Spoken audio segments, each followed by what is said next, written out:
atmospheric precipitation, emission of greenhouse gases, and renewable energy. He has completed his PhD from NIT Roorkee, and he is presently serving as an associate professor at BITS Pilani KK Birla campus.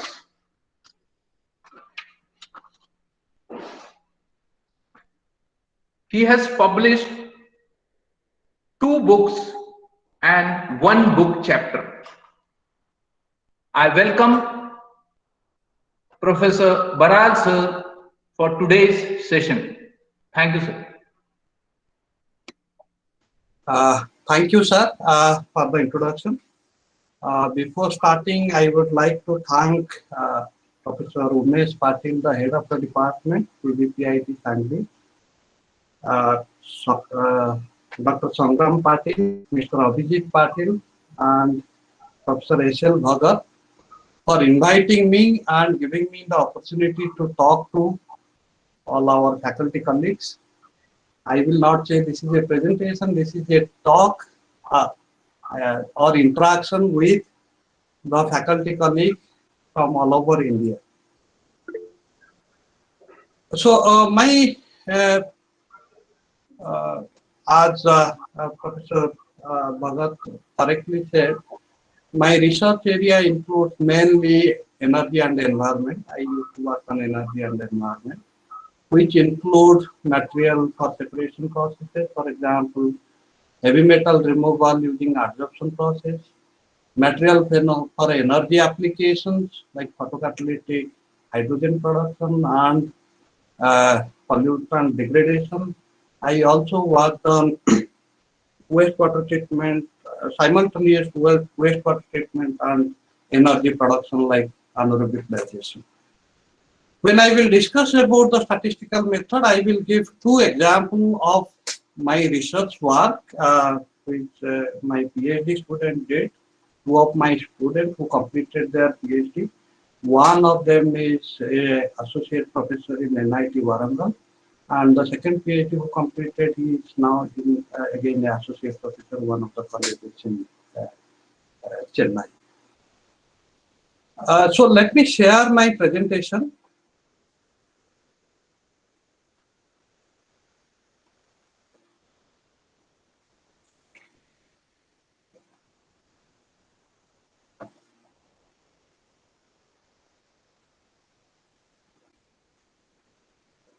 I hope my screen is visible. Yes, sir, it is visible.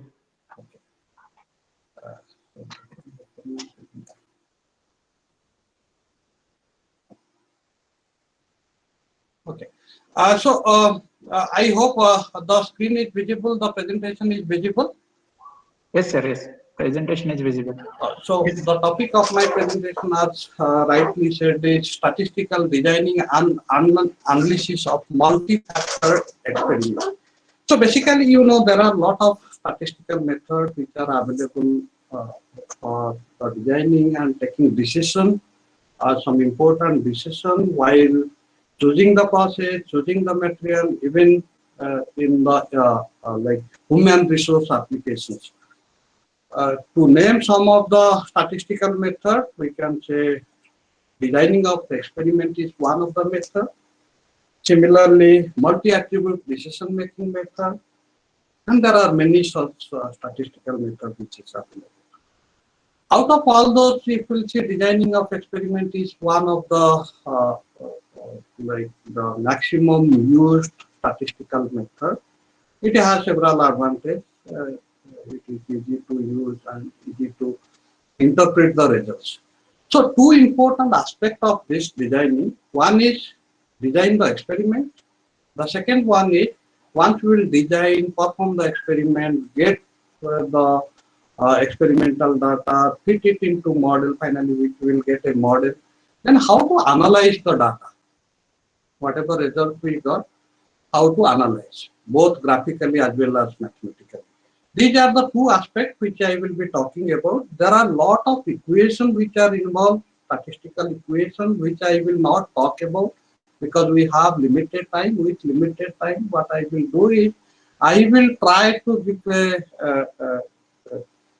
like how simply if you want to design an experiment, if you want to start to designing experiment, if you are a beginner, then how you can design the experiment, you can perform the experiment, then you can develop the mathematical empirical model, and you can also create a graphical representation of the result, and then how to analyze those results. So my focus will be mostly how to design. I will not talk much on the mathematical aspect. I will only talk about how to design, how to take a decision, what are the variables we should choose, how to choose the variable, and how to choose the level of each variable, okay, and how to decide how many experiments we have to use. Once we will do the experiment, how to develop the mathematical model and interpret the model, both mathematically as well as practically. So this is the content of my presentation. I will introduce to the experimental designing. Then there are other methods of doing experiment and getting the result and interpreting it.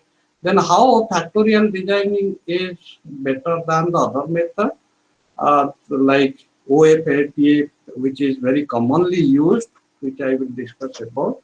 Most of us do it, whether you know factorial designing or not. OFATA is one of the methods is very commonly used. Then there are factorial designing itself. There are three different type of factorial designing. One called full factorial designing, then another one called fractional factorial designing, and the last one is called half fractional designing. So I will just introduce to these three different type of factorial designing, and then what is the advantage, disadvantage, and when we can go for fractional or half factorial design. I will take two examples of my research where I will explain how we use the factorial designing to get an idea. Like you can take this example and think of how to use factorial designing in your case. So two examples I will take from my research. One is on optimization of chromium-6 adsorption process, which was my PhD topic, as well as one of the students completed his PhD under my guidance on this topic. The other topic which I will be taking is selection and optimization of appropriate pre-treatment technique for editing process. I will just introduce to the topic, and then I will tell you like how we have used the designing of experiments to analyze our results and optimize the appropriate treatment parameter, pre-treatment parameter. This is again another topic where one of my PhD completed his, one of my students completed his PhD, and presently he is associate professor in NIT Varanasi. So briefly, if I will say about the full factorial designing, if you see the conventional method of optimization or getting effect of different parameters on the response variable, we need a large number of experiments to do to get a relationship.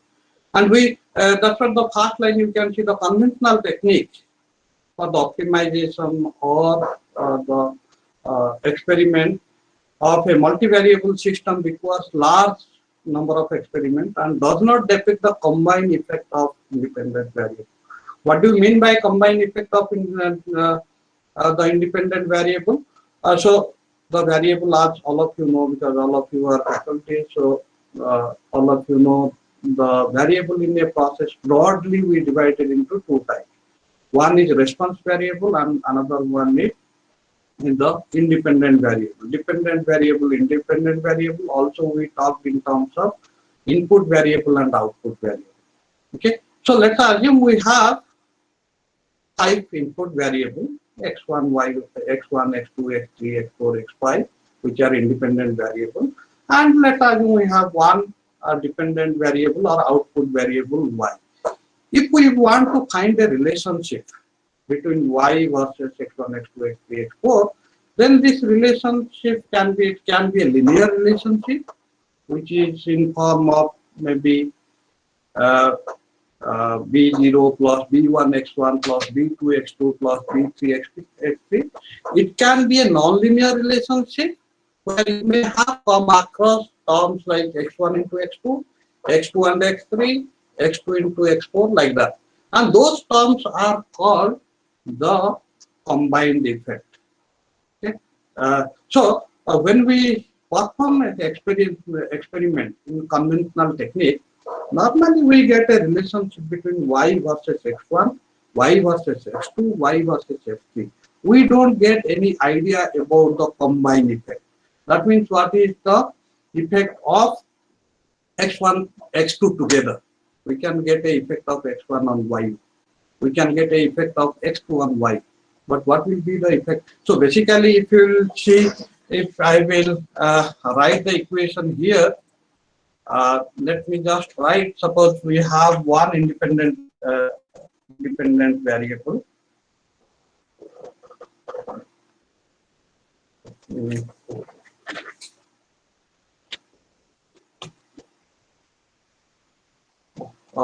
Sorry, okay. So if we will try to, let's assume y, which is the output variable, I want to find a mathematical relationship between y and the independent variable, which are x1, x2, x3. Let's assume three variable I will take. So I can say b0 plus b1 x1 plus b2 x2 plus b3 x3, which are the linear relationship. We may have interaction term, which we used to write it as x1, x2, b1, 3, x1, x3.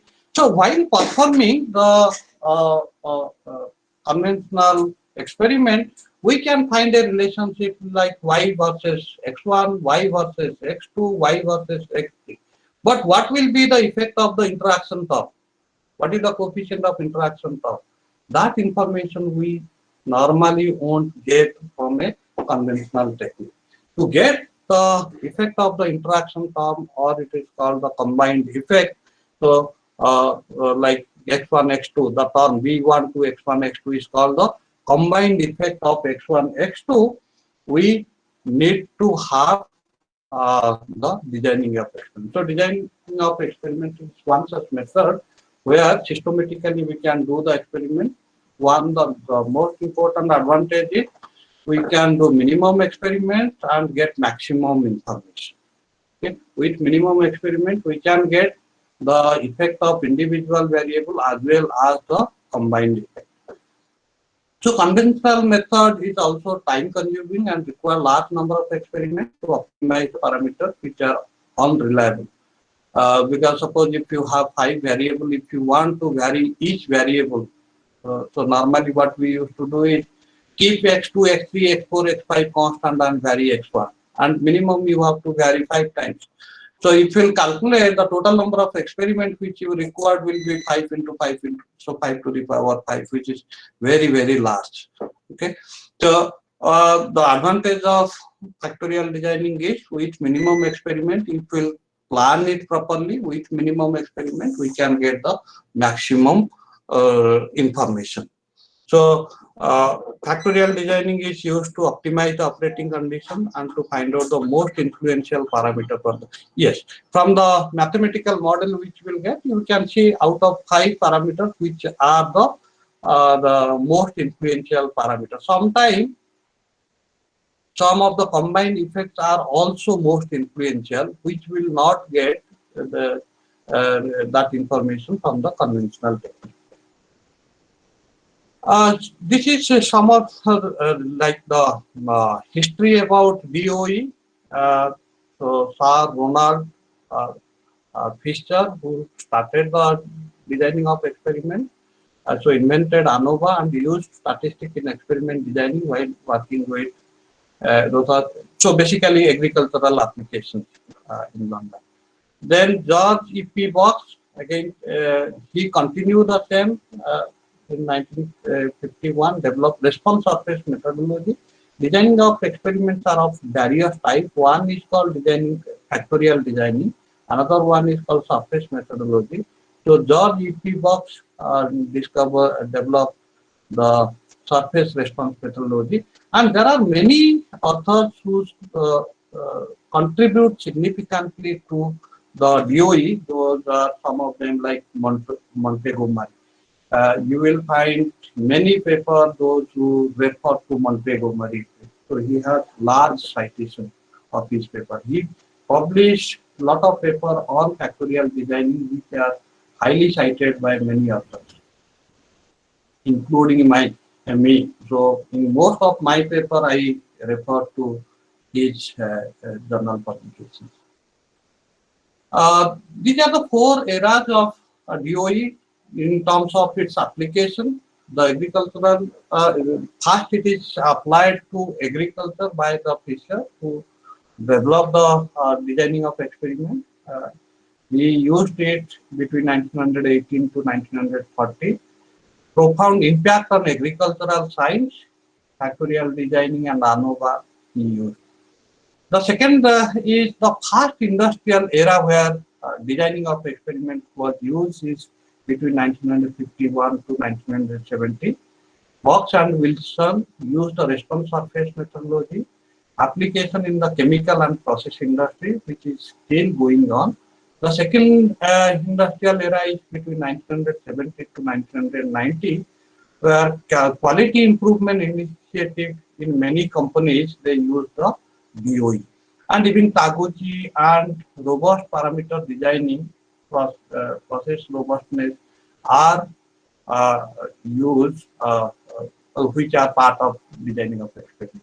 There are many other designing of experiment also, or decision making process also came up. And all of them are based on the designing of experiment. In the modern era, which begins from 1990, wide use of computer technology, like you know, there are many software now. They come up with a package called designing of experiment. One such software is called Minitab. Similarly, there is another software called Statistica. So they come up with computer technology where you can do designing of experiment. You don't need to calculate manually. If you know, if you have done the experiment, you have designed the experiment, done the experiment, you can put all your input variable, output variable in the system and find out the empirical model, even graphical representation also you can find out from this software. Expanded use of DOE in Six Sigma and business, use DOE in computer experiments. So there are many such. Then what is meant by DOE? Next few slides I will talk about DOE.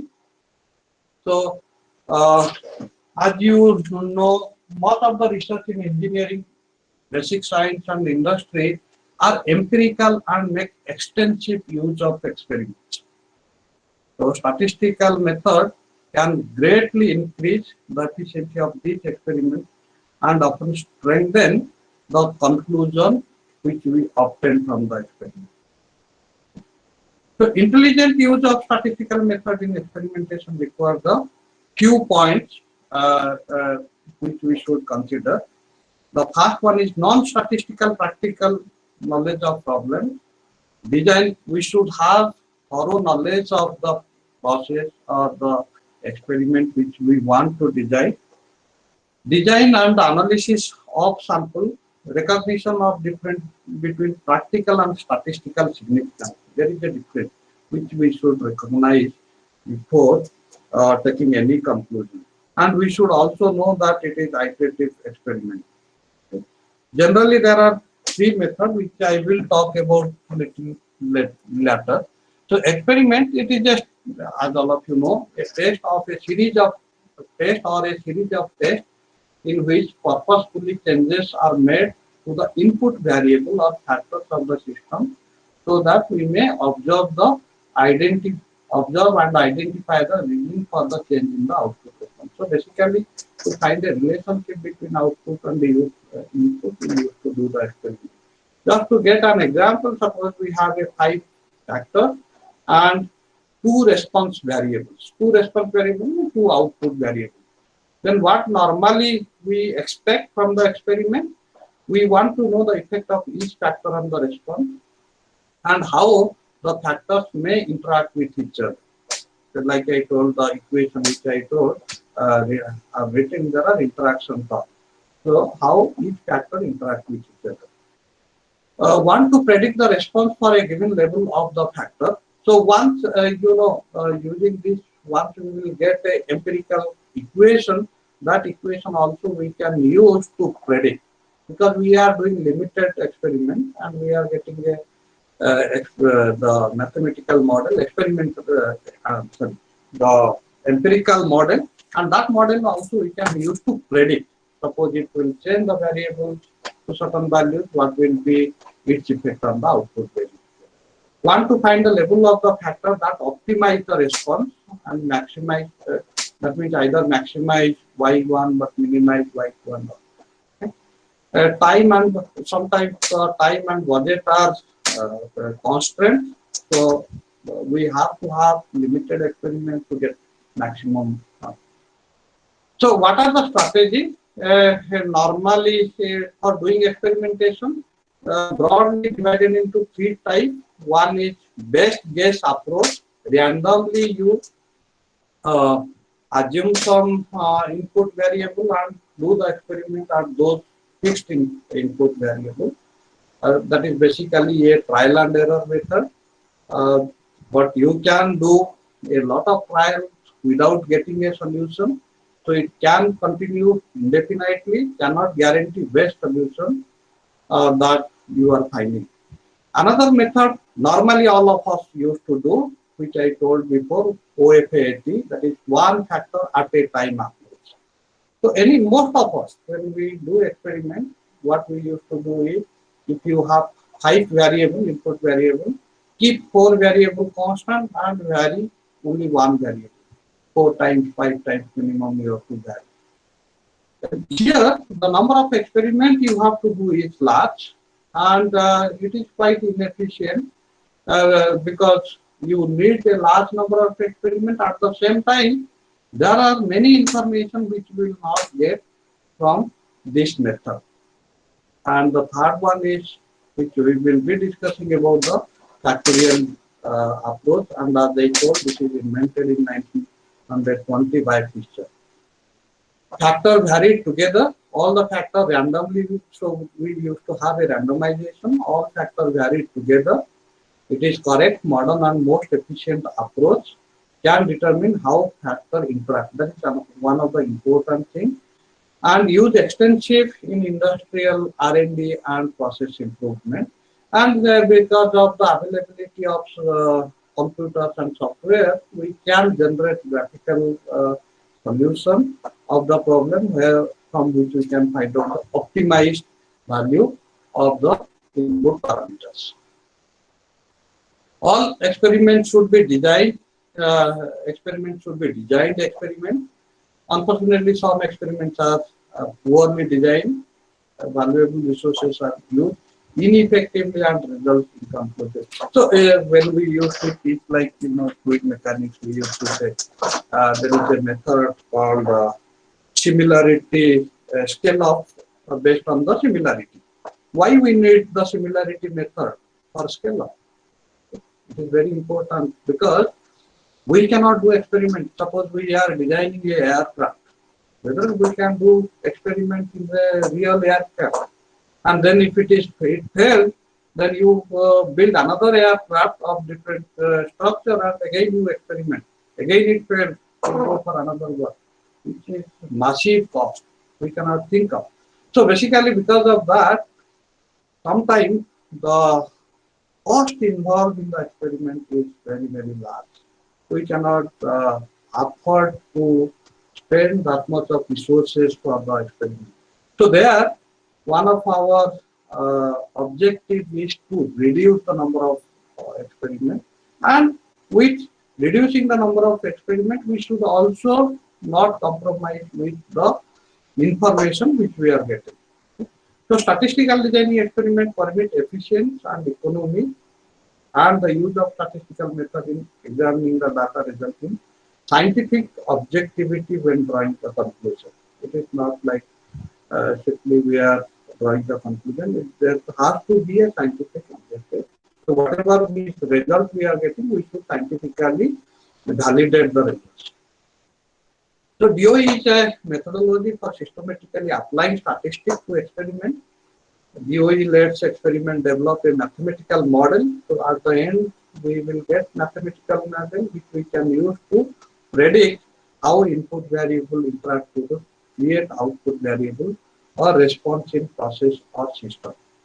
DOE can be used for a wide range of experiments for various purposes, including nearly like nowadays DOE is applicable almost everywhere in all disciplines, including engineering, science, and humanity. Use of statistics is very important in DOE because all the designing and the calculation, everything is based on statistics. So in general, by using DOE, what all we can get, learn about the process we are investigating, screen important variables. So sometimes what happens, suppose we have a process where there is a large number of input variables, let's assume 10, 12 variables. Whether we really need to investigate all the 12 variables. If we need to investigate all the 12 variables, again the number of experiments we have to do very, very large. So there is a method by which we can screen the variables. Which variables are important? Which variables are less important? What is the effect of those variables? Some variables will have significant effect. Some variables will have insignificant effect. So those variables which have insignificant effect, we can neglect those variables. We don't need to value those variables. Okay? That we can do by using DOE. Build a mathematical model. At the end, we used to get a mathematical model, empirical model. We can predict the output using the mathematical equation. Then we can even optimize the response at what operating parameters or input variable we should operate the process to get optimized response. So, and it as is, the name suggests, it is a statistical method. So statistical significance is tested using ANOVA and the prediction model is obtained using regression analysis. Experiments are conducted. These are some of the applications.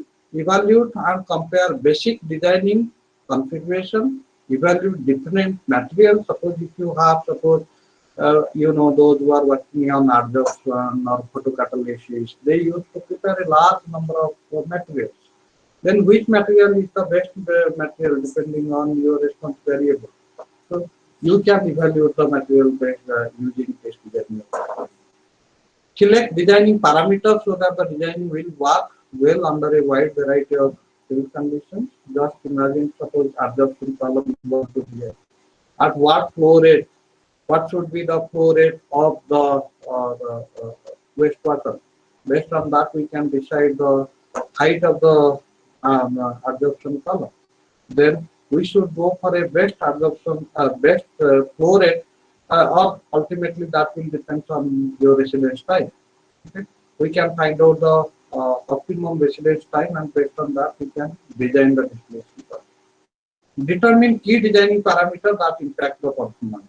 When we have large number of parameters, we can choose the key designing parameter finally which will impact the performance.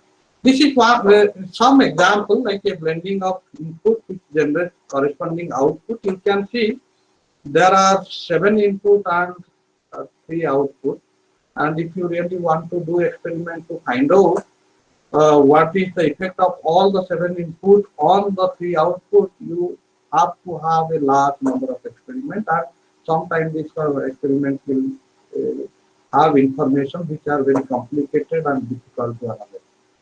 Another example like you know, civil application. So this are like some example I have given for different application in different disciplines. This is like a civil application, discovering optimal concrete mixture.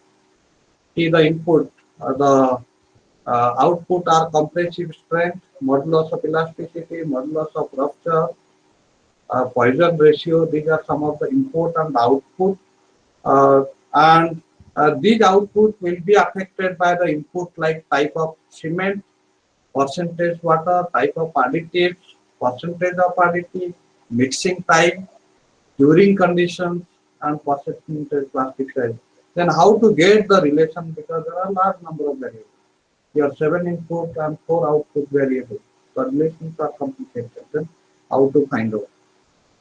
Similarly, this is another like in manufacturing industry for mechanical application, manufacturing injection molded parts. So this is another application where designing of experiment can be used, where you can see multiple input variables and multiple output variables. You know, even for us as a chemical engineer in process control, nowadays people are focusing more on statistical method for empirical equation, to develop empirical equation, because that is easy to develop and more reliable compared to mathematical models, which are quite complicated and sometimes very difficult to develop. So the basic principle of statistical designing experiment is the process of planning experiment so that appropriate data can be analyzed by statistical method that result in valid, objective and meaningful conclusion from the data. So that a proper planning which is required. That is why we used to say we should have prior experience, and we should also have prior experimental data to decide which variable we should take for the designing of experiment and at what level we should vary the each variable, each input variable. So it involves two aspects which I told in the beginning itself. One is the designing aspect, like how to fix the input variable for the experiment. Okay, that is the designing aspect of it. And once you will design, we have to do the experiment using those designing variables and those designing variables. Once we will get the experiment, the next one is the statistical analysis. These are some of the preliminary things which we have to do. I don't want to discuss much on this. Some of the important thing in BOE is replications. Most of the experiments we have to replicate because you know there is a variation. So to get how much variation in the replication. So we should do replication and that will allow an estimate of experimental error, allow for more precise estimate of the sample mean value. That is why we used to suggest at least 3 experiments we used to do. Instead of duplicate, we should do triplicate. So randomization is one of the important thing in BOE. Similarly, blocking, like increase blocking will increase the precision of experiment. Factor of variable not studied. Recognition and stand statement of the problem, that is the first thing what we have to do, what is the objective. So we need to develop all ideas about the objective of the experiment, get input from maybe the experienced people if you are not experienced enough, and use a team approach. What are the variables? Then the second important thing is choice of factors. You may have 10, 15 factors. Which factors to be considered? That used to come from experience or engineering judgment is called, or prior tests. These are the things which we used to use to choose the factors. Sometimes if you have 10 factors, you feel, okay, from your experience or judgment or from prior test, you feel, okay, these 5 are of insignificant effect. We don't need to do experiment by varying those factors. We can eliminate those factors and we can choose the remaining 5 factors. Then once we will choose the 5 factors, at what level and at what range we should vary the factors. Suppose, for example, temperature. I want to find out the effect of temperature on a reaction. What should be the temperature range I should take? Okay, so we used to say there are 2 levels. One is higher level, another one is lower level. and there is a level called base level. Then how to choose what is the value of higher level, what is the value at lower level, and what should be the range.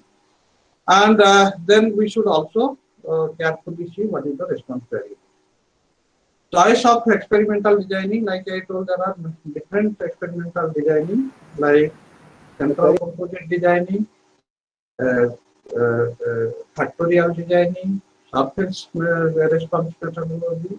So then we should choose which one we use. So, but we are talking about designing experiment means mostly factorial designing in this case. So, sample size, replicate, raw order, randomizations of software. Sometimes we can use the software to randomize. Design of data collection forms also important. Then I talked about when it comes to the designing of experiment or performing experiment. One is called factorial designing and another one is called OFST, where we used to vary only one variable keeping all other variables constant. These are some of the comparison.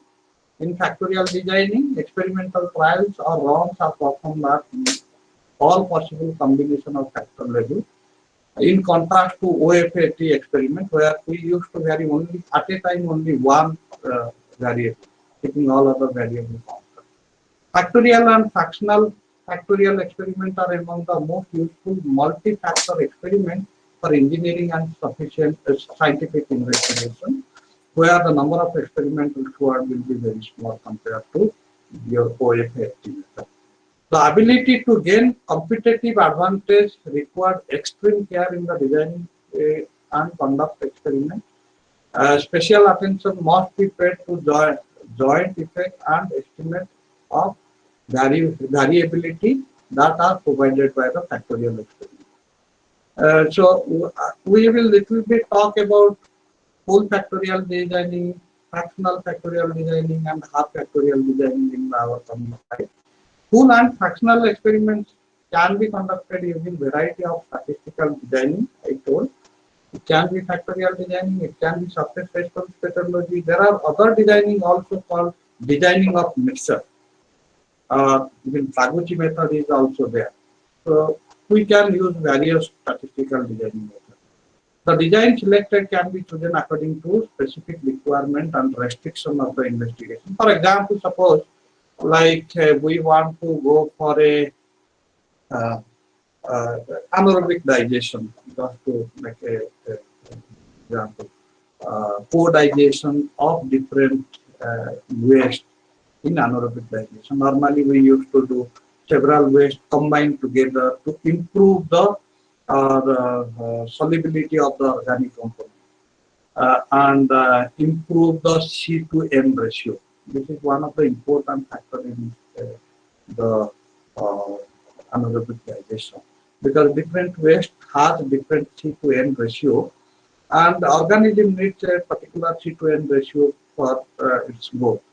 So to get optimal C to N ratio and to get even sometimes the optimal amount of the degradable component, organic component, we used to mix various waste. Okay, let's assume 3 different waste we want to mix for the anaerobic digestion. Then at what ratio we should mix it?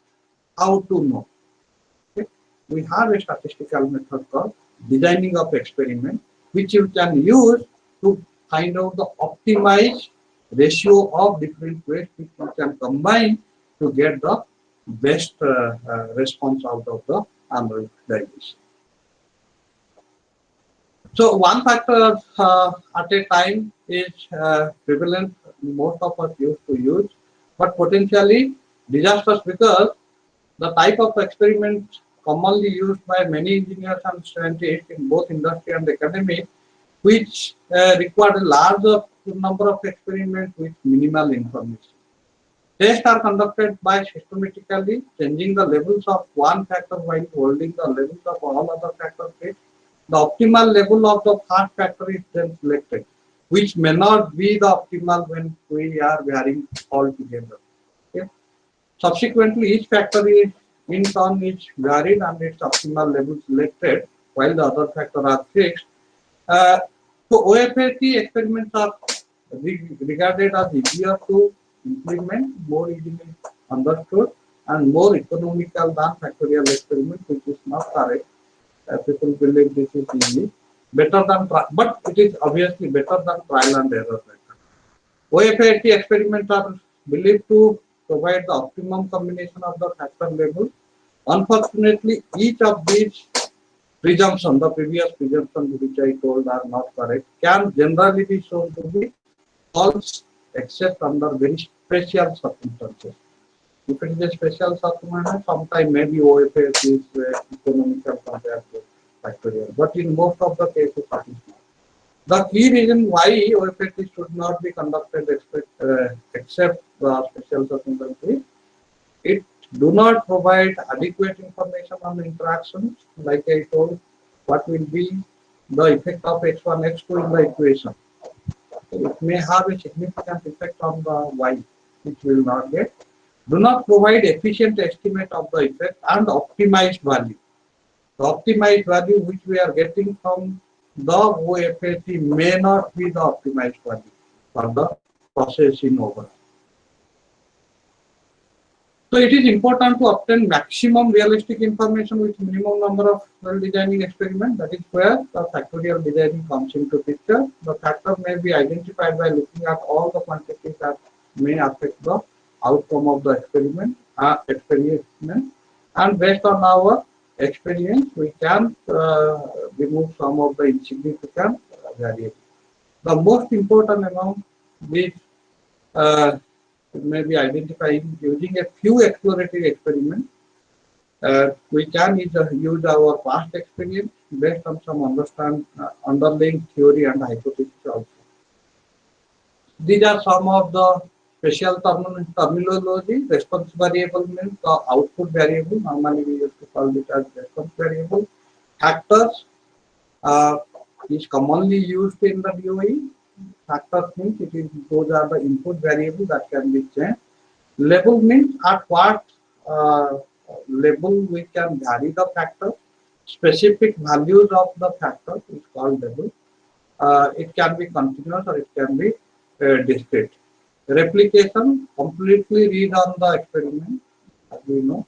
Interaction means effect of one input factor depends on the level of another input variable, where like the term x1 and x2 in the experiment, in the model. This is a statistical, this I already told, a method was to activate predictive knowledge of a complex multivariable process with a fewest acceptable trial and optimization of experimental process itself. So major DOE are factorial design, Taguchi method, response surface designing. Other than there are many other statistical approach also, like I told, designing of mixture. But our focus here is I will just introduce to factorial designing here, not Taguchi and response surface design. So factorial designing again broadly divided into three types. One is called full factorial designing. One is called partial or fractional factorial designing, and the other one is called half factorial designing. So the full factorial designing of experiment consists of the following: vary one factor at a time, perform experiment for all levels of all factors, hence perform a large number of experiments compared to fractional and half factorial designing. All interactions are captured because when you are suppose like it is called n to the power k type of factorial designing, where n is called the level, k is the number of parameters. For example, if you have a process where you have 3 input variables, that means k is equal to 3. Let's assume each variable we are varying in 2 levels. Normally we used to go for 2 levels, that is low level and high level. We used to represent it as +1 for high level, -1 for low level. Okay, so 2 level, 3 factors. So for full factorial designing, we need the number of experiments as 2 to the power 3, which is 8. Plus, we used to do few experiments, few duplicate or triplicate experiments at base level. Okay. So maybe if it is triplicate experiment of base level, then 8 plus 3, total 11 number of experiments we have to do in full factorial designing. If it is a fractional factorial designing, we can reduce this number maybe to 6, or if it is a half factorial design, we can do it at 4 experiments to get the response. Consider a simple design for the following case. Let's assume let the number of factor k, which I talked about, and let the number of level is I, or ith factor is ni. Then the total number of experiments we used to get it from this equation. But instead of using this equation, the best equation, because normally we used to take 2 levels, +1, -1, unless it is the variation is very random. For example, like atmospheric precipitation, which we will take one example. The variation is very, very random. These 2 level experiment may not be sufficient. Then there we may have to increase the level, number of levels. Otherwise, mostly we used to take 2 levels, and for chemical industry we used to take 2 levels. If it is 2 level, then the number of experiments will be 2 to the power k, which is, you can see here, 2 to the power k factorial designing used as a preliminary experimentation. Each of the k factor is assigned only 2 levels, +1, -1, or we used to say high level and low level, and there is a base level in the middle of the high and low. The levels are usually high. For high, we used to write 1 or +1. For low, it is -1. Scheme is useful as a preliminary experimental program before a more ambitious study is undertaken. The outcome of the 2 to the power k factorial experiment will help identifying the relative importance of each factor, including individual effect as well as the combined effect, interaction effect or combined effect. So this is how the tables of 2 to the power k factorial design looks like. If there are 3 factors, let's assume A, B, C, all possible combinations we can use between 2 levels, low and high, and we will find there are 2 to the power 3, like 8 possible combinations. So this is how the table looks like. In coded form, normally we don't write low, high, we used to write it in coded form. This is how we used to write it in coded form. A, B, C are the 3 variables, or input variable or factors we call. Okay.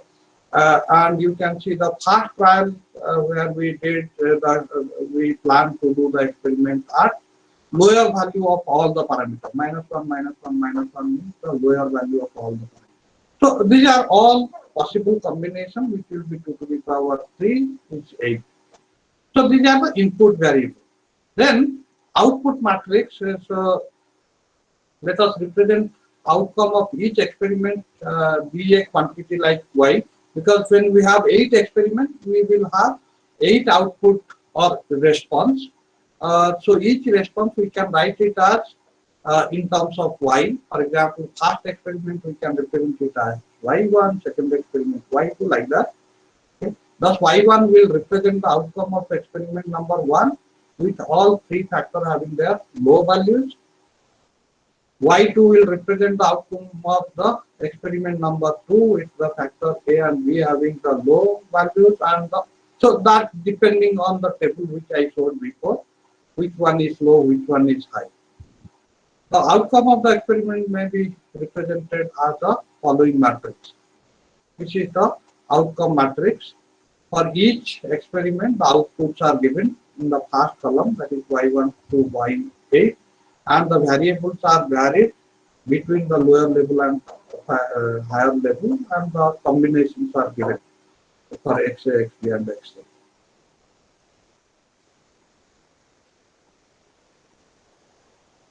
Okay. So how to find the degree of contribution of XA and XB? Now, once we'll decide this, the next point is how to find out the degree of contribution of all these factors, the individual as well as interaction. So a simply regression model that may be used which we can get from this table. There are mathematical equations which I have not given, I suppose. But finally will come a equation like this.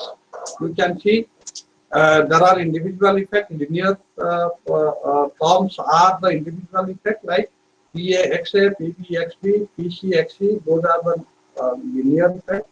And then the interaction terms are there, which is PABXA, XB, BBC, XB, XA. Those are the interaction terms. And interaction can be binary interaction, it can be chair interactions also. You can see the last term is interaction of all the three together. So finally, it will perform all the mathematical or use all the mathematical tools. You will come across this equation, empirical equation, which relate the response variable to all the three input output variables. The P's are the parameters that are determined using the outcome matrix by the simultaneous solution of the following 8 equations. So there are 8 equations. I have given few equations here. Y1 we can, you can see this is the equation which can be used, and similarly we will get 8 equations. Okay. Basically, what we are doing is for y1 we know the value of x1, x2, x3. It will go back to the yes. Here you can see for y1 x a is equal to -1, x is equal to -1, and x is equal to -1.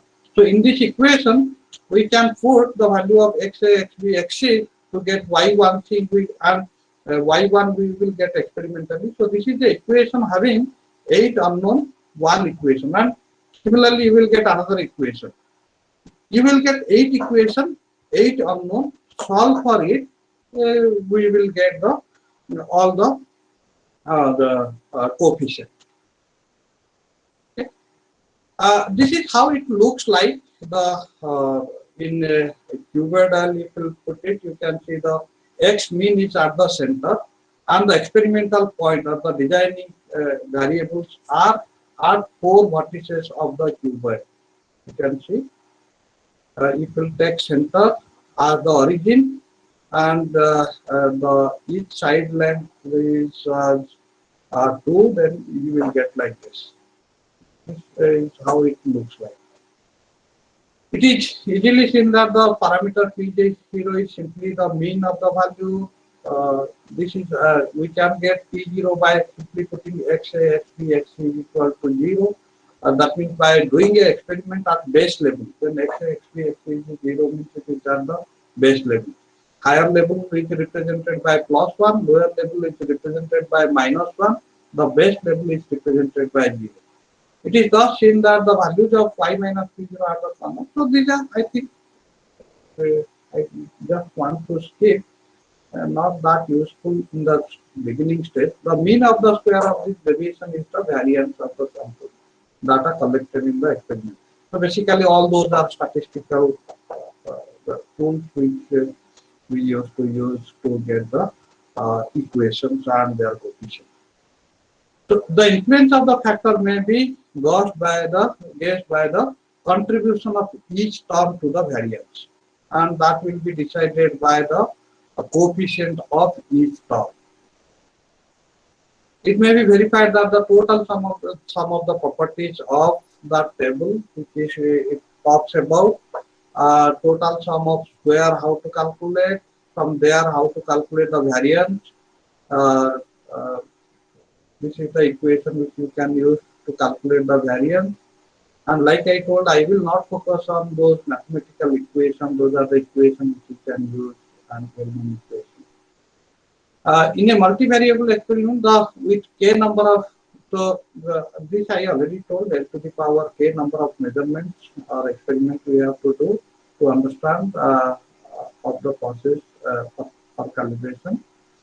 In statistics, fractional factorial, yes, so this is talking about fractional factorial designing, where we don't need to do all the experiments which we are getting from the full factorial designing.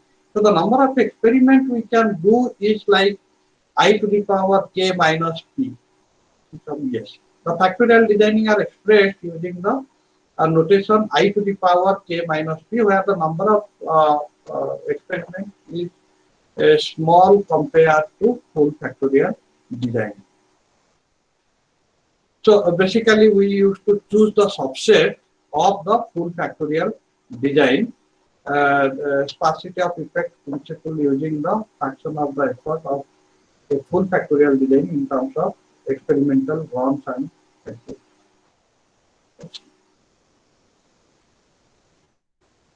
So where else this K is the number of factors investigated, we subtract the size of the fraction of the full factorial to be eliminated.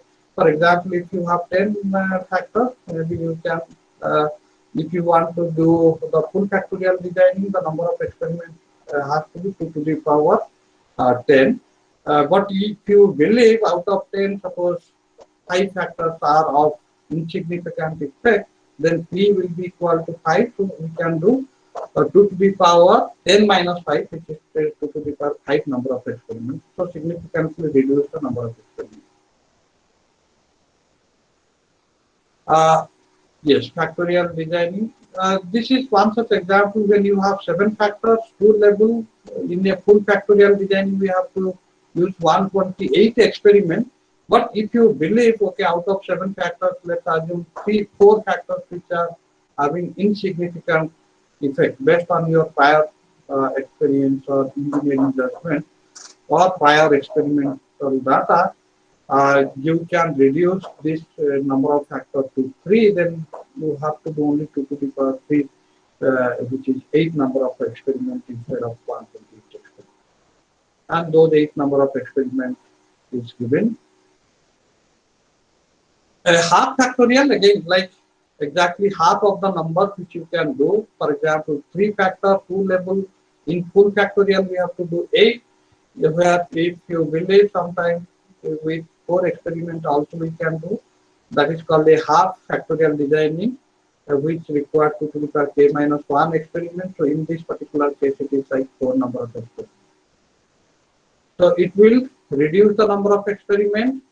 In the half factorial design, we would have to choose half of the number of experiments, and they should correspond to 4 of the 8 corner of the cube in a 3-factor experiment. We may choose any set of the given experiment. This is how normally we can randomly choose a 4 number of experiments. This is in the coded form. Sometimes we used to write it in terms of plus minus instead of plus 1 minus 1. These are some of the properties which you can see from the table which I showed before. Most of the time it is not possible to conduct that many experiments, so we can go for fractional.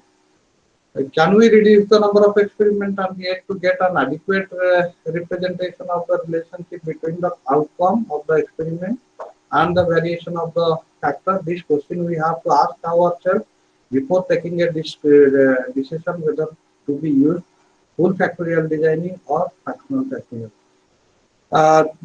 Yes, so from the experience, people said yes, it is possible in general. So you can replace the full factorial design with fractional factorial design.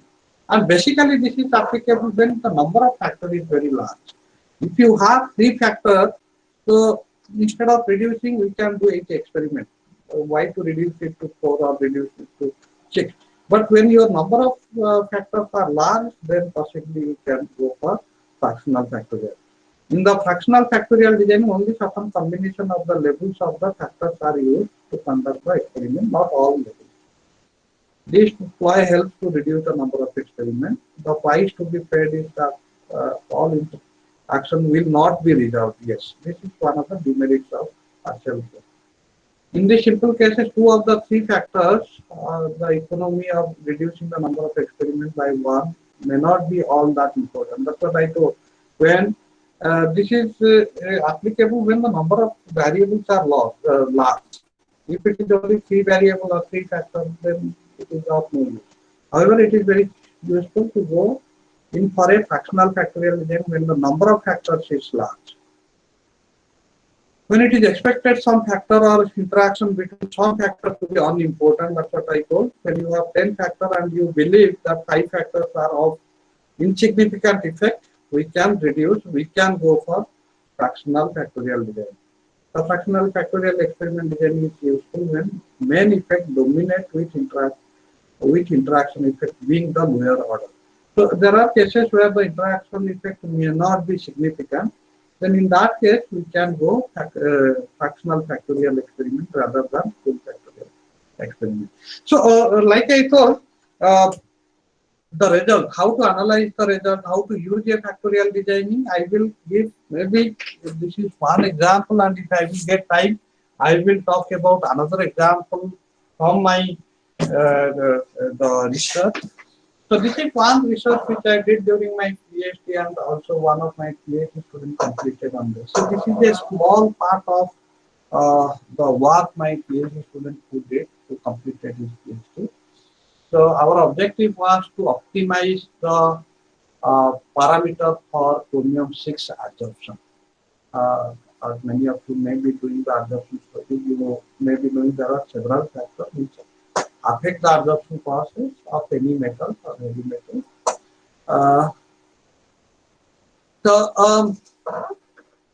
These are some of the importance of chromium-6 where it is used, leather tanning, textile and all. There are harmful effects because it is highly toxic, it causes lung cancer, DNA damages, causes respiratory channel irritation, at higher level causes allergic effect. These are some of the statistics, like how the chromium concentration used to be in the residual waste water from different industry. You can see leather tanning industry used to have very high chromium-6 concentration, which is as high as 179. This is in one of the industry from Tamil Nadu. Similarly, electroplating and the permissible limit is 0.05 ppm. Sorry, it is yes 0.05 ppm, right? But you can see in most of the industrial wastewater the concentration is very high. So there are different methods for treatment: electrolytic, chemical reduction, membrane, precipitation. Adsorption is considered to be one of the economically and technically feasible method because of several reasons. This is one such comparison between different technique process technology. You can see adsorption at the end, which is tolerant to pH, tolerant to the suspended solid. Then it has tolerance to organic molecules. And one important thing is it can work at very dilute solution, because in most of the cases, even if you are using any of these techniques, it can bring down the concentration to, let's assume, 10 ppm. But the permissible limit is 0.05 ppm. How to bring down the concentration from 10 ppm to 0.05 ppm? There, the adsorption technique is more useful compared to other techniques. So we did batch experiment. We prepared things, so that detail I am not going through. The 1000 ppm solution we prepared, then diluted to the required concentration. We did experiment batch wise. We did both batch as well as continuous. But here I am discussing about batch, where we did the experiment in a 500 ml beaker, taking 50 ml of chromium-6 solution. The mixture is agitated to like reduce the resistance, film resistance, because you know film resistance is the rate limiting step of film diffusion used to be the rate limiting step. So to eliminate the rate limiting step, we used to even vary the firing speed, and at certain firing speed we found there is no film resistance, or the effect of the film resistance is negligible. We varied okay, the pH is adjusted because we wanted to vary the pH. So every equal interval we used to take samples like 5 ml sample, analyze using UV spectrophotometer to find out the concentration. So these are the parametric variations. This is like a time variation. As usual, initially the rate of absorption is very fast. Within 2 hours, almost 70 to 80% absorption takes place. So initial, we broadly divide this whole region into two important regions. One is the faster rate followed by the lower rate, and equilibrium which is around 600 millimeters, 5 to 6 hours. 5 to 6 hours. This is effect of pH, which is one important parameter in specifically in chromium 6 absorption, because chromium 6 present in this form Pr2O72 minus, so basically negatively charged particle. So that is why at lower pH the surface of the absorbent used to be positively charged by absorbing the H plus ion. So that's why at lower pH we used to get high absorption capacity, percentage absorption as well as uptake capacity. When I am talking about uptake capacity, means it is defined as milligram of chromium 6 absorbed per gram of absorption. So both uptake as well as percentage absorption is very high. You can see close to pH 1, the percentage reduction absorption is almost close to 100%. This is absorbent dose variation. I will not focus on this. As usual, all absorption dose which you are doing, this is the trend, usual trend. At higher dose, you will get percentage absorption high, but uptake capacity is low because you are using more and more absorbent, but the amount of absorbent remains same. So when you will divide with the quantity of absorbent, definitely it is going to reduce. So the uptake capacity reduced, but the percentage increase with increase in absorption. Similarly, particle size also plays an important role. So with decreasing particle size, increase in surface area, and percentage absorption as well as uptake capacity increases. Initial concentration also plays an important role. As I showed in the previous table, different industrial effluent has different concentration. So how this absorbent responds to different concentration, to know that we should vary the concentration also. And this is the usual result. So we compare our absorbent with the reported studies, and we found it is quite close to the absorption capacity. Because comparison is very difficult sometimes because the variables are of different range. But we to get an idea, we compare. Similarly, these are some of the characterizations which we did. FTIR analysis to find out what are the groups which are affecting the absorption process. Similarly, XRD, SEM before and after the absorption, you can see a little bit of loss of rough surface, clean surface. Then to verify that all the chromium 6 are absorbed on the surface, we did the ILAC analysis before and after, and we see there is a difference. After absorption, the chromium amount is increasing by that analysis. We did kinetic analysis. Many of you may be knowing what are the different kinetics available. These are all I can skip, and I can go to. These are the kinetic models. Pseudosecond of the kinetic is the best fit because of the R square value you can see close to 1. Similarly, absorption isotherm, 3 absorption isotherm, Langmuir absorption isotherm close to 1. Surprisingly, normally it used to be 0.99, 0.98, but surprisingly we got 1. Rate controlling mechanism, as you know, because it is a mass transfer process, one of the important things we have to find out what is the rate controlling mechanism. To find out the rate controlling mechanism, we perform this test. These are the steps which are involved: diffusion in the bulk solution, film diffusion, surface diffusion, intraparticle diffusion. One method by Weber and Morris which assume that it is intraparticle diffusion, the whole range is intraparticle diffusion, and this is the equation which is applicable for intraparticle diffusion. But in reality, if you see, normally there are two parts to the absorption. Initial part followed by, this is clear, you can see initial part which is faster, and the latter part which is a slower part. So people come up with ideas. The initial part is maybe because of the surface diffusion, and the latter part is because of the intraparticle diffusion. So they come up with two equation for surface diffusion and intraparticle diffusion.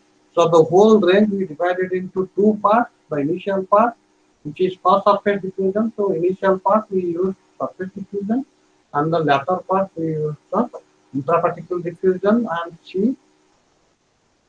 we calculated the diffusivity, and based on the diffusivity we could find out which one is the refinitive step.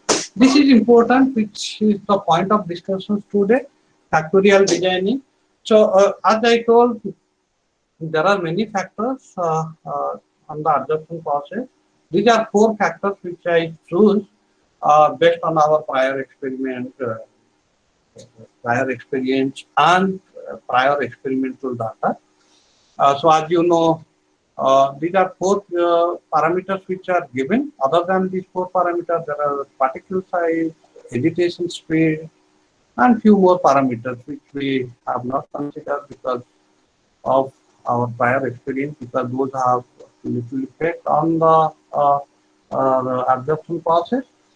So there are four factors: time, pH, chromium 6 concentration, and absorbent dose. These are the four factors we have chosen. Then two level, as I told before, lower and higher level. Then zero level we have to choose, and lower and higher level should be equidistant. So for example, time, we have chosen 120 minutes as the base level time. So then the variation we took it as 60 minutes. So the lower level is 120 minus 60, which is 60, and the higher level is 120 plus 60, which is 180. Because the higher level, lower level has to be in equidistant. Similarly, pH. So all these information, how to choose base level, that depends on your expertise in that area. Or if you have prior experiment, based on those experiments, you can decide the base level and variable interval. Similarly, pH 1.5 is the base level, 1.7 higher and 1.3 lower. Chromium 6 concentration 150 ppm we have taken as the base level, 100 lower and 200 higher level. Adsorbent dose 5 as the base level, 7 as the upper, and 3 as the lower level. This is the total number of experiments. Because it is a 4 parameter, 2 levels, so the number of experiments should be 2 to the power 4, which is 16. Then we have to perform some experiment at base level. So here we did 4 experiments at base level. Basically, those are the duplicate experiments at base level. And so the total number of experiments is 16 plus 4, 20. And based on this, and this is the response variable which we got. Finally, after doing the all mathematics calculation, we should get an equation like this: the response variable YE as a function of all the input variable, which are x1, x2, x3, x4. You can see the interaction torque, x1, x2, x2 binary interaction, and then tertiary interaction, and we also have like interaction of 4 factors. So A0, as we have already discussed, is the average value of the result. A1, A2, 3 are the coefficients of main effect or effect of individual variable. A1 to A13 up to A1, 2, 3, 4 are the regression interaction coefficients. And already we defined what is x1, x2, x3 in the previous step. After doing all the mathematical calculations, we got this equation. There are equations which you can use. I have not mentioned it. Those equations are very normal equations which you can use to find out the coefficient. And these are the coefficients. You can see it is a quite big equation. Then whether this equation is useful or we can reduce this equation further. There are some significant tests which we can do to find out the significance of each term or coefficient of each term, and then we can eliminate the insignificant term. Okay? So that is what we did. These are the coefficients. We did test, F test, like these tests where we find out the value of F, value of P, and based on this value, we can find out the contributions of different factors. So basically, the factor which are significant effect we have to keep in the equation, and the factor which are insignificant effect we can eliminate from the equation to simplify it further.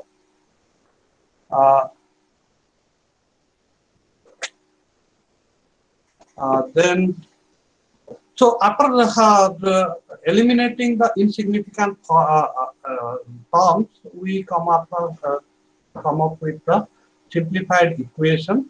This is the simplified equation. You can see there are less number of terms in this case compared to the previous one.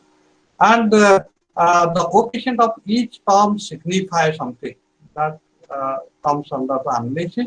For example, if the coefficient is positive, it has a positive effect. It is called synergetic effect. If the coefficient is negative, it is called antagonic effect or negative effect. That means, for example, in this case, X2. X2, I think, is pH, which has a negative effect. What does it mean? That means if you increase the pH, the percentage absorption will decrease, because Y is nothing but your response variable, which is the percentage absorption. So if you increase the pH, the percentage absorption will decrease, or if you decrease the pH, the percentage absorption will increase. That is what we even scientifically also we explain like how it is, because the chromium 6 present in negatively charged form. So the absorption will be very high if the surface is positively charged, and surface will be positively charged at acidic conditions. That is why when we are lowering the pH, the surface becomes positively charged and the absorption capacity of the absorbent increased. So this is the table which talks about, you see, all the experiment, 20 experiment, and for each experiment the values of the parameter, input parameters are given. The observed value means here it is the experimental value. Then once we will get the empirical equation, from the empirical equation we can find out the predicted value, and we can see the difference. Residual also we can find out, and some of the statistical method like just to check whether the predicted value is close to the observed value.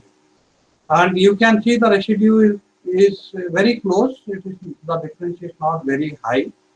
Okay. The maximum difference I think is somewhere around 3. When the values is 58, that means the no, sorry, yes, 50. So that means around 1.5% difference in the observed value and predicted. This is in terms of equation. Then we can also analysis if you are using any software like Minitab or Statistica. You can use the software to create the graph, and then you can analyze from the using the graphical method. The first one talks about the probability plot. So you can see most of the points are around that line. That means it is fairly close to the straight line. So normal, that means the data are normally distributed. Similarly, residue which we calculated in the previous, you can see the residue is varies between like -5 to +5, and even at -5 there are very few points. Most of the points are between -2.5 to 2.5, and in percentage it will be very small. So residuals are found to be scattered randomly about 0, means the errors are constant variance. So if it is not at least in one side, so that is the meaning of this. The main effect, this graph talks about the main effect. So the main effect will depend on the two factors. One is the slope and the distance between the points. You can see the time versus the percentage absorption has positive slope. That means it has positive effect. Similarly, dose also has positive effect. As I told before, pH has negative effect because the coefficient is negative, and concentration also has negative effect because of negative slope.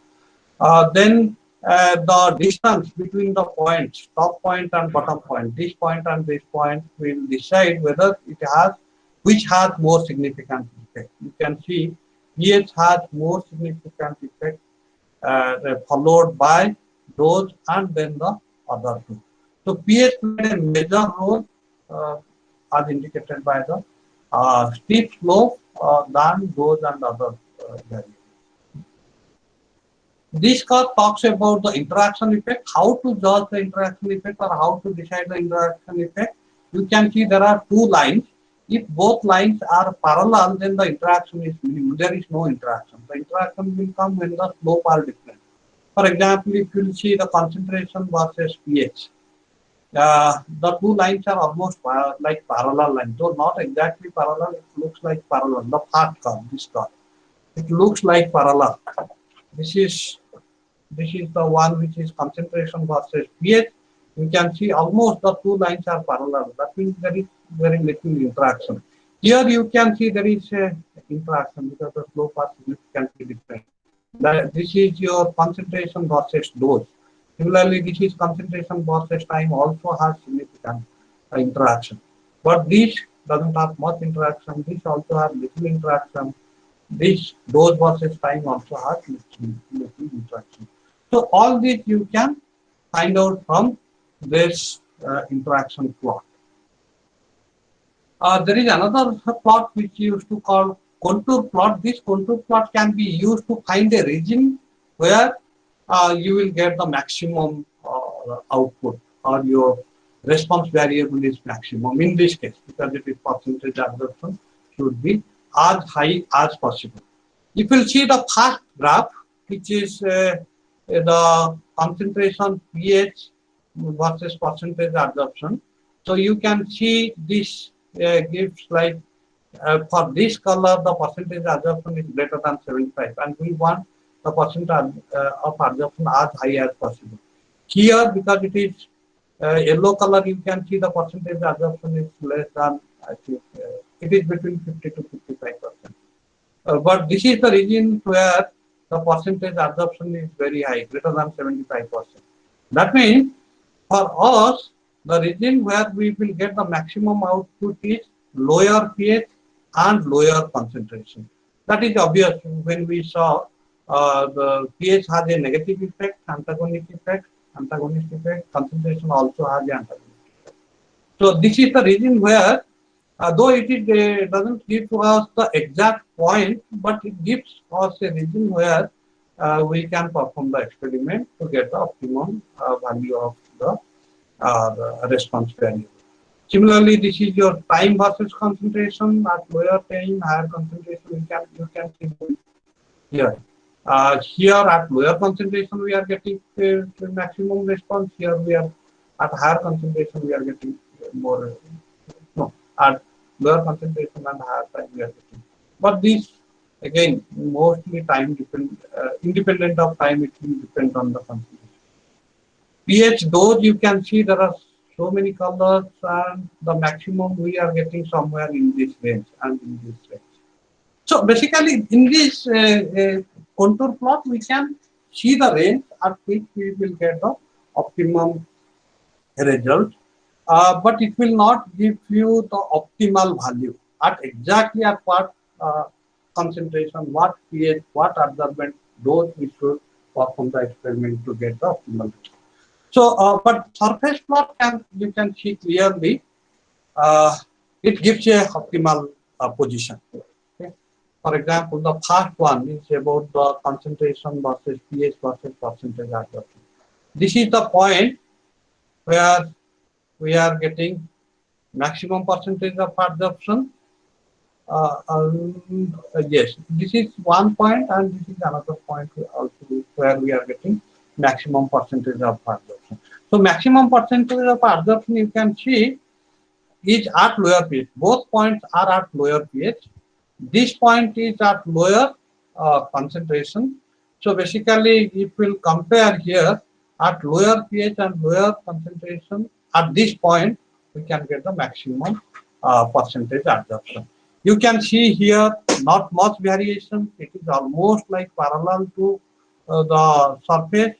So that means it has not no significant effect on this. Okay, so here the interaction effect is minimum. But here we can see this here. This is the point where we are getting the maximum percentage absorption. That point represents high dose and low concentration. So that also we got from the equation. At high dose, it has a positive effect, concentration has a negative effect. Similarly, you can see here, it has a significant effect because here the percentage absorption is very high, which is at lower concentration and higher dose. So this is how we can analyze the plot. I think this is all about this example. If I think I should stop it here. Instead of going for the second example is also very similar, but I feel you must have got a very good idea like how to design the experiment, how to perform the experiment, how to analyze the data. So if everything is fine, I can stop it here, or you want me to go for the second example? I think this is good enough. Second example is very similar. If participant wants, I can go through. Otherwise, I can stop it here. Yeah. Actually, we can take break if you wish. If you want to continue, still you have time of 12:15. So Otherwise, instead of taking break, maybe we can finish it. I will take questions if anyone has any questions, and then we can finish it. But then I am not going for the second exam. Okay, no issue. Okay, so if participant has any questions, please put it in chat box. So maybe by the time participant or colleagues are writing in the chat box, I just want to say something from my department, from the department side. I hope all of you know BITS Pilani Goa campus. We have 3 campuses: Pilani, Hyderabad, and Goa. We are based in Goa, and I am working in the Department of Chemical Engineering at Goa campus. I am also heading the department. So I just want to inform few things about our Goa campus, which we are offering. Many of you may be interested in, and you may be, or your student may be interested on it. So we have a strong, all of you know, undergraduate program, at the same time higher degree as well as PhD program. Though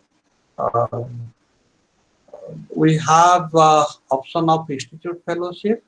So those students who wanted to do PhD program, they can apply either from the project or from the institute fellow. We have a large number of projects in our department compared to other campuses. So we are a small department. We have only 15 faculty at the moment. But then all faculty are doing well in terms of their research. Everyone has a project, PhD student. So we have many project positions, for many openings in project positions, which will come. At the same time, we also have institute fellowship. So the student, those who want to do PhD, you can encourage them to apply. I will request all of you to encourage them to apply. It is highly competitive, but I am sure there may be some good people who can come through the. Another important thing I just want to share is many of you may not be PhD. After MTech, you have joined as a faculty position. So we have a option of doing part-time PhD, and that is mainly for people those who are working in academic as well as industrial R&D. We have many people those who are working. Fortunately, Mr. Abhijit Patil, who is one of the coordinators here, He is a part-time PhD here, and one of his colleagues also doing part-time PhD here. You can get like information from him. We have many people, those who are coming from industry at very high level, like DGM, general manager level, those who are coming and doing PhD here. So any one of you, if you are interested doing PhD in part-time or full-time, you can contact me. I will try and do my best to help.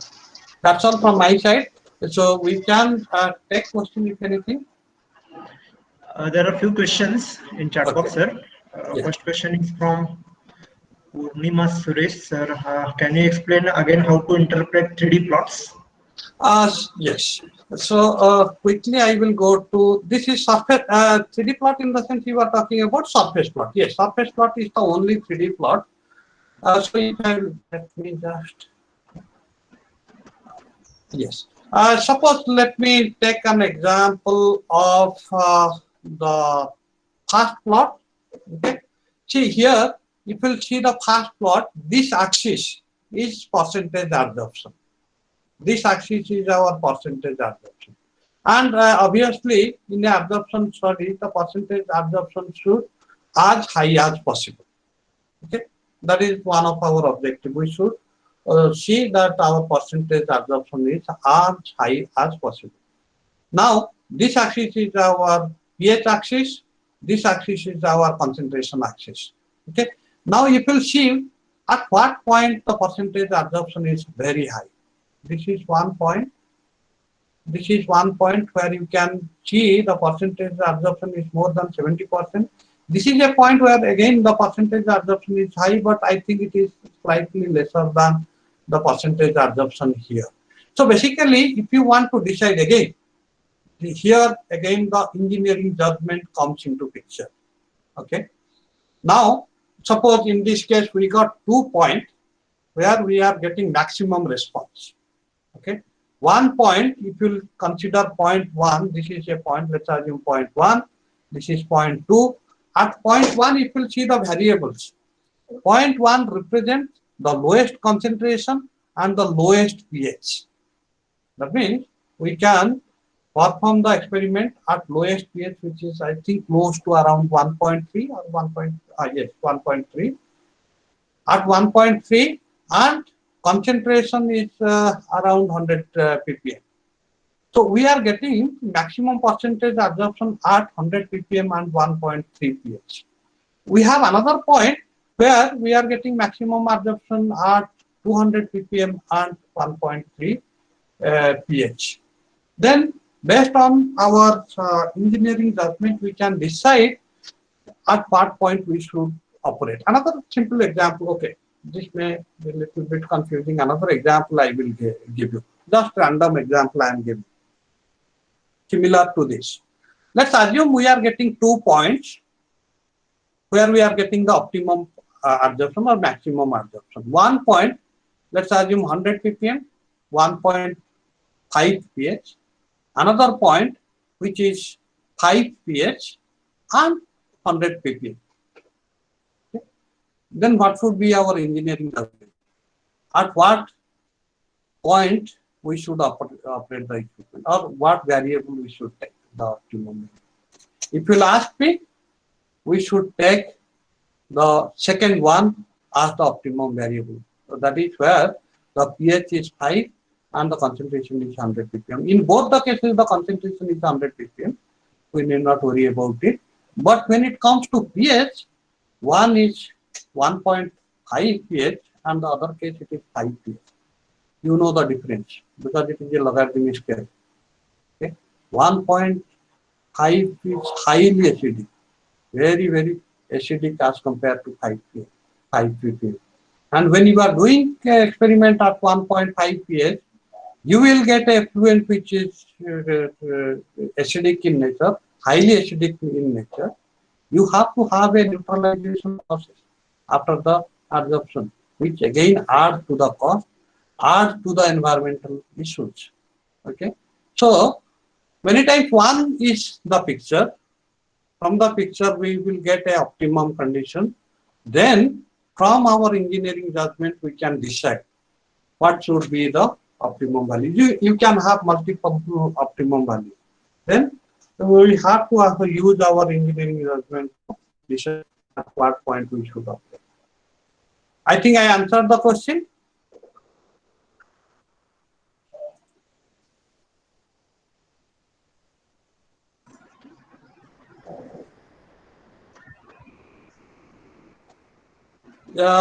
Yes. How to predict values? Predicted values are okay. Let me go one by one. The part interpretation of predicted versus actual. Sir, could you please explain interpretation of predicted versus actual? Well, no. See, the plot are not between predicted versus actual. Those are like the predicted one. Sorry, the actual one. Those are not predicted one. Then we can calculate. Someone asked how to predict the values. So if you remember, we got a empirical equation. Okay. Now suppose if I will go to the table, let me go to the previous. Yes. See, the experiments we did at this level.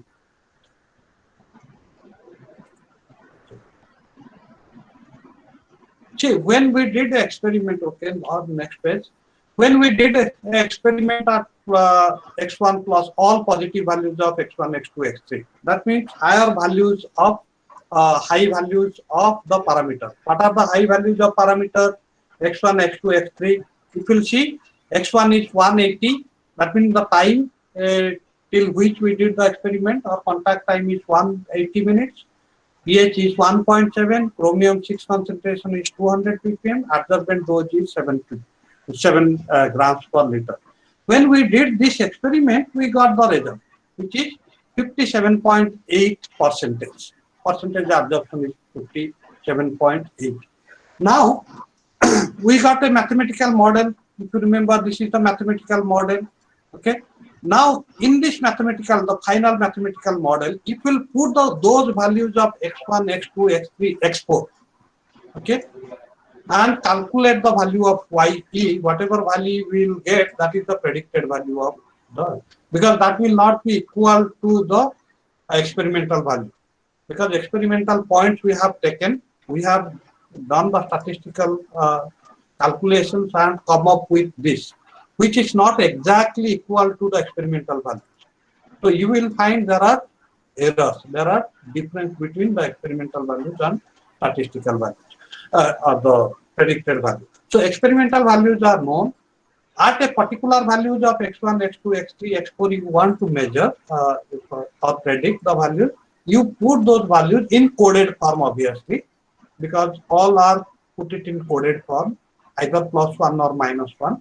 Okay? So you put it in the coded form, the values of x1, x2, x3 in this equation, and whatever value we will get, that is the predicted value of the response value.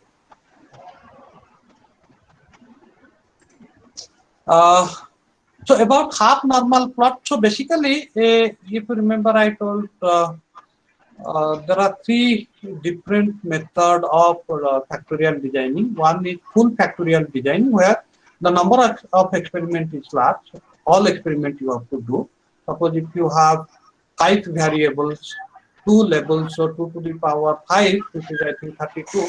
So you have to do 32 experiments. Okay. Sometimes, yes, that will obviously give you more accurate data, more accurate optimized results. But sometimes if you feel, okay, some of the variables are not very important, okay, then you can reduce the number of experiments.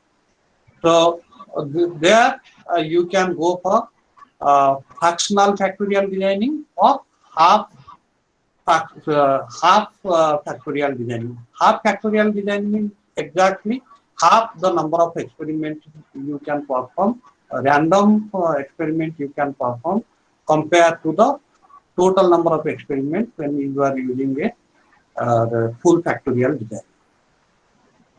When we run do experiment for example 2:3 factor, we will get 20 experiment run. You are right. 20 in the sense 2 to the power 3. No, not 20. 2 to the power 3 is 8 plus at base level we have to perform the experiment and you can do it duplicate or triplicate. If you are doing it at triplicate, 3 more experiments we have to do. So it is like 8 plus 3, 11 experiments together.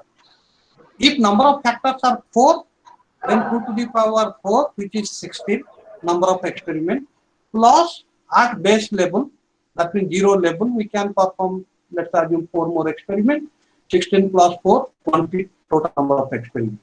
Not for 3 parameters, 20 number of experiments for 4 parameters. This is the answer to the question, Satish Osmani. Okay. Yeah, I think that's all the question which I got. If any question, we can go ahead. Otherwise, Abhijit, you want to close the meeting? One question is there. Which software do you use for surface plot? So, see, all statistical software will give you surface plot as well as contour plot, all type of plots. So, we have Minitab, which is very widely used software, but there are large number of software which are available, which you can use. Even nowadays, I think Excel file also has the option of doing statistical design. Okay. But then again, if you want to use Excel, then I think it is quite complicated compared to Minitab, because Minitab is meant for statistical design. Okay. So the steps are simple and you can easily plot all those graphs. Automatically it will come. Only few things we have to input. We have to put like input variable, output variable. Then all the calculation, some options we have to give.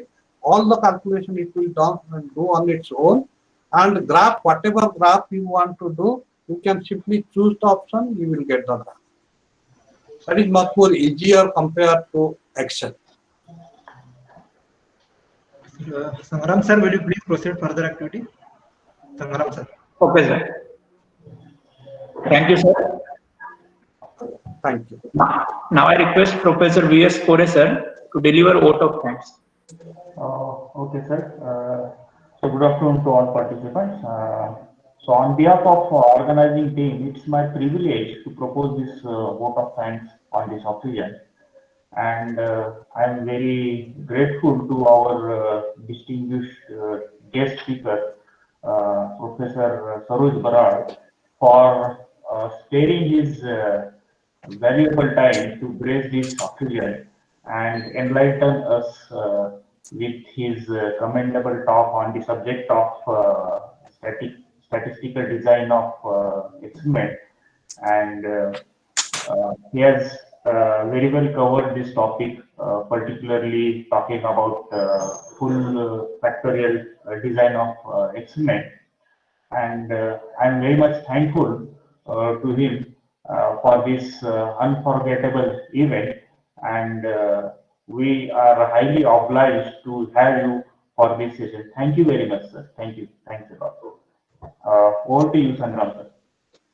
Once again, thanks to all and for your patiently listening to me, and especially thanks to Professor Umesh Patil, Sangram Patil, Abhijit Patil, and Professor Bhagwat, and obviously Vivek, for giving me the opportunity to interact with people, interact with our colleagues. In fact, all of them are colleagues. They are the faculty in different institutions. So they are, I believe they are our colleagues. So thanks for giving this opportunity. Thank you, sir. Thank you. Thank you. Thank you very much. Thank you. Now I request all the participants. The second session will start at 1 p.m.